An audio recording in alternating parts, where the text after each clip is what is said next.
Hello friends, welcome back to knowledge and education Adda. Friends, आज हम idiom phrase के series का नेक्स्ट पार्ट को हम देखते हैं। So let's start.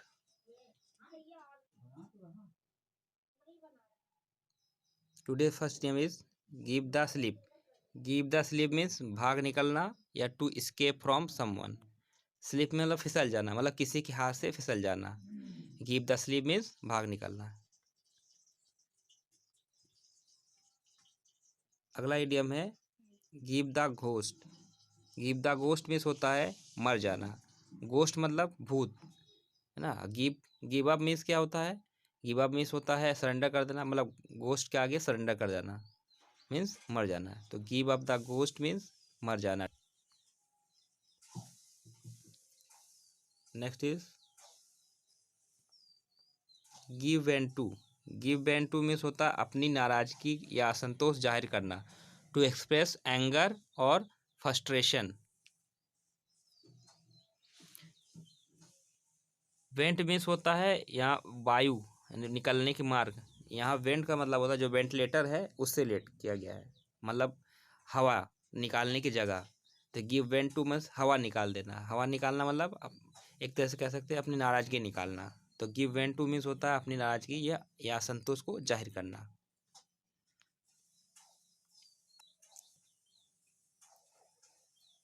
Next is Nash your teeth. Nash your teeth means गुस्से में दांत को पीसना या grind the teeth in anger. Nash means होता है पीसना। तो गुस्से में जब दांत कोई पीसता है that is Nash your teeth, यानी गुस्से में दांत को पीसना। Grind the teeth in anger. Next is go a long way. Go a long way means होता सफल होना या टू बी सक्सेस। तो लॉन्ग वे मीन्स लंबा रास्ता। तो एक लंबा रास्ता तय करना, मतलब एक लंबा सफ़र तय करना, अपने ज़िंदगी का एक लंबा सफ़र तय करना। तो लंबा सफ़र तय करना मतलब क्या होगा? सक्सेस होना। तो to be success. Next is go against the grain.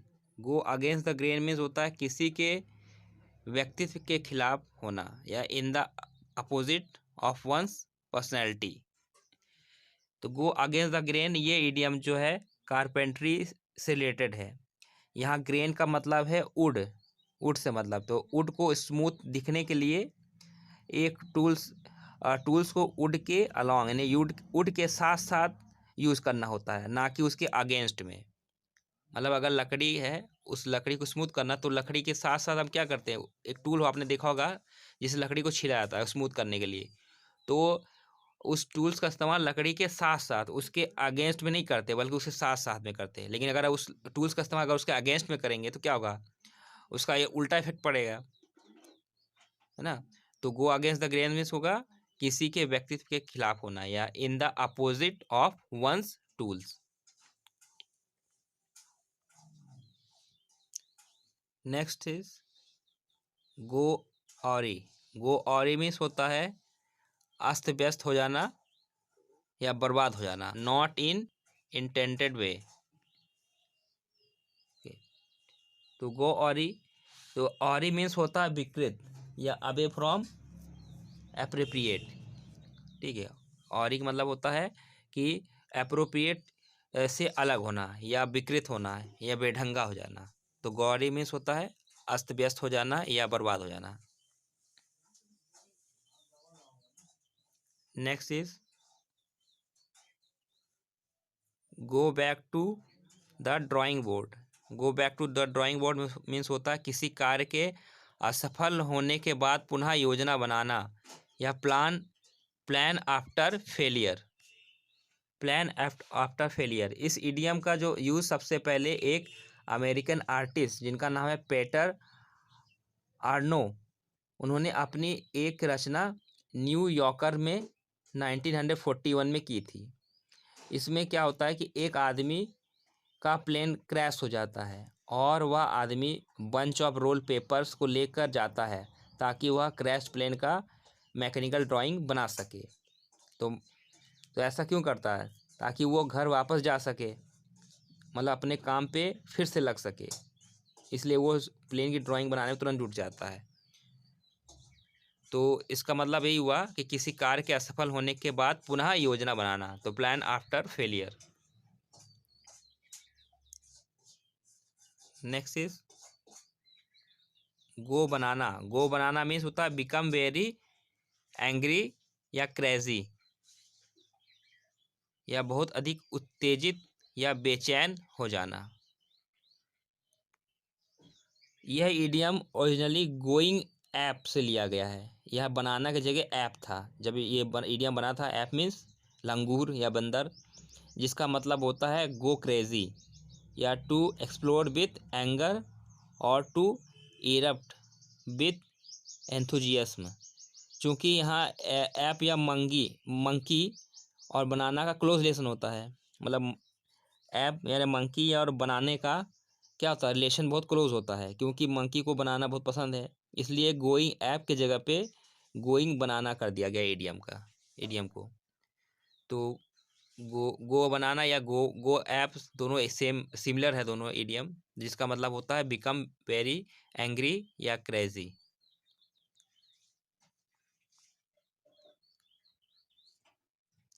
Next is go bust. Go bust means होता है दिवालिया हो जाना या टू स्पेंड और lose all of one's money. तो बस्ट का मतलब होता है बैंकरप्ट या दिवालिया होना या डिफॉल्टर हो जाना। तो गो बस्ट मीन्स होगा दिवालिया हो जाना या बैंकरप्ट हो जाना। Next is go down the drain. Go down the drain means होता है नाली में चले जाना, नाली में बह जाना। तो नाली में बह जाना मतलब क्या होगा, निष्फल हो जाना या निरर्थक साबित हो जाना। टू वेस्ट समथिंग, ये तो हिंदी का बहुत ही पॉपुलर मुहावरा है कि नाली में चला जाना, है ना। Go down the drain means नाली में चला जाना, मीन्स क्या होगा, टू वेस्ट समथिंग या निष्फल या निरर्थक साबित हो जाना।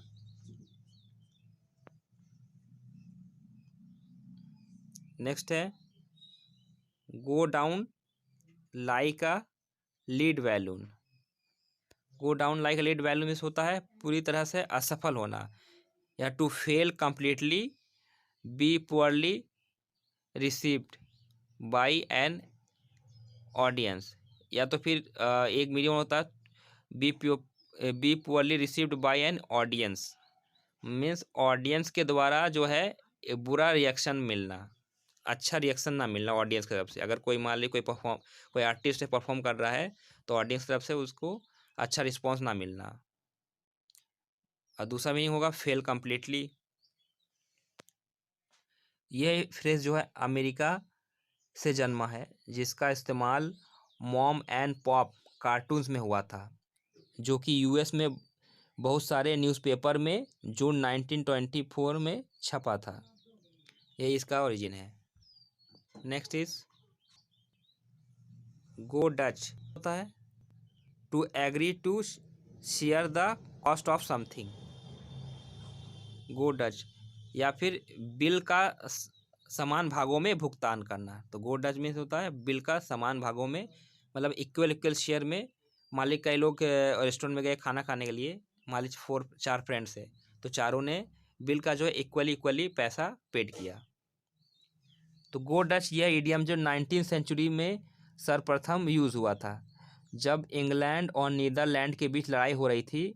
तो किस चीज़ को लेकर, ट्रेड रूट और पॉलिटिकल बाउंड्रीज को लेकर जो है इंग्लैंड और नीदरलैंड के बीच लड़ाई हो रही थी।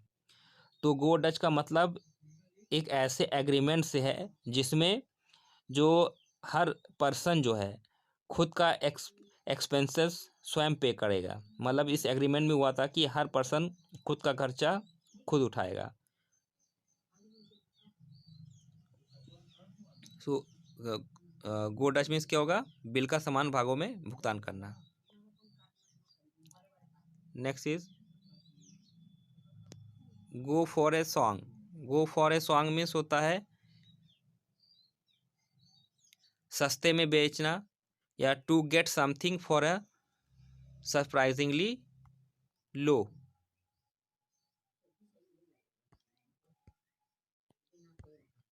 सरप्राइजिंगली लो या इन लो प्राइस। तो get something for a surprisingly low price, इसका मतलब तो होता है सस्ते में किसी चीज़ को बेच देना। तो ये इडियम जो है स्ट्रीट सिंगर्स से रिलेटेड है। जो स्ट्रीट सिंगर्स होते हैं जो सड़क के किनारे गाना गाते हैं, तो स्ट्रीट सिंगर्स जो है रोड के किनारे खड़े होकर गाना गाया करते थे और लोग उन्हें कुछ पेनीस दे दिया करते थे, कुछ पैसे दे दिया करते थे। तो उस समय सिंगिंग जो है कोई बड़ी अचीवमेंट नहीं माना जाता था, पहले ज़माने की बात है, क्योंकि इसे कोई भी कर सकता था। मोस्टली फॉरेन कंट्रीज़ में आपने देखा होगा सिंगर जो है गाना गाते हैं और वो लोग उन्हें पैसे देते हैं। इंडिया में खैर ऐसे नहीं होता ज़्यादा, तो लेकिन फॉरेन कंट्रीज़ में बहुत होता है। इसलिए इस प्रोफेशन के लिए ज़्यादा पैसे नहीं मिला करते थे, क्योंकि सिंगिंग को बहुत ही हल्का लिया जाता था उस समय। तो गो फॉर ए सॉन्ग में सही होगा कि बहुत सस्ते में कोई चीज़ बेच देना या सस्ते में कोई चीज़ उपलब्ध होना। और लास्ट है गो फॉर ब्रोक।